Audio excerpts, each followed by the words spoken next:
age before, a consequence of schooling her at home and our quiet life in the countryside.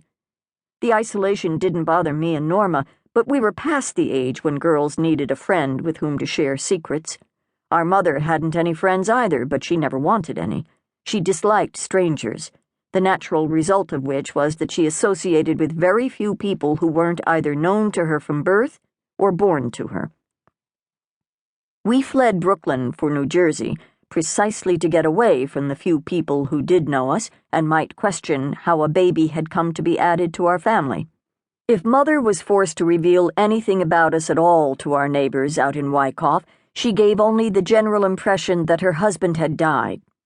This was explanation enough for anyone who might question why a woman in her 40s was living alone on a farm with two nearly grown daughters, an adult son, our brother Francis, now married and living in Hawthorne, and a baby girl. Florette grew up believing me to be her sister. The only two people who knew the truth were Norma and Francis. It was a secret that held a terrible power over me when I was younger, but in the last few years, we'd survived my mother's death, the kidnapping threats that first brought Sheriff Heath to us, and most recently, Florette's 18th birthday. For the first time, we were finding our way out into the world. Even Norma had put herself on a new path. She ran an advertisement in the Patterson Evening News soliciting members for the New Jersey Society for the Deployment of Messenger Pigeons to Aid in Civic Matters, an organization of her own creation whose name sprang wholly formed from her staid and stodgy imagination.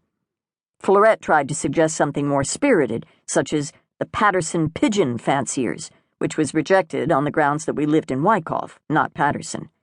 She then put forth Winged Messengers, which Norma thought sounded too mystical, and then she proposed my favorite, the Association of Intelligent Birds, on which Norma refused to pass comment.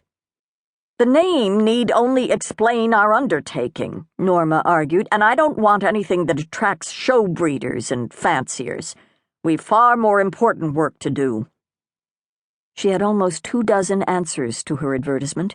The newspaper misprinted her name, calling her Norman Kopp rather than Norma, the result being that a few men dropped out when they understood a woman would be running the show, and there was never any question that Norma would have full charge of club affairs. She appointed herself both president and recording secretary, and saw no need for any other officers or voting members. "It isn't really a society, is it?" Florette said when she saw the circular Norma had neatly typed with her name in every leadership position. "It's more of a battalion, with you as the colonel." Every Saturday, 14 people arrived at our house at dawn with their pigeons packed in baskets and ready to fly. There were 6 women in the group. I hadn't any idea that there were so many other women raising pigeons in the barns of Bergen County. A few of them brought a brother or father along. The rest of the group was made up of farmers who raised pigeons along with chickens, ducks, geese, guinea fowl, turkeys, and any other manner of bird that could be raised economically and sold at a profit. None had any real experience in training pigeons to do what came naturally, which was to fly directly home after being transported a great distance. While all pigeons were possessed of this innate ability, Norma had lately come to believe that a methodical training program, begun at birth, would result in pigeons that flew at greater speeds and higher altitudes, making them of better use to doctors, police, and anyone else in need of a way of getting messages to far-flung places where telephone wires didn't reach. It was a relief to see Norma and Florette both engaged in their own affairs. Francis used to fret over our ability to run our own lives, but he seemed resigned to the fact that we weren't about to let him take over.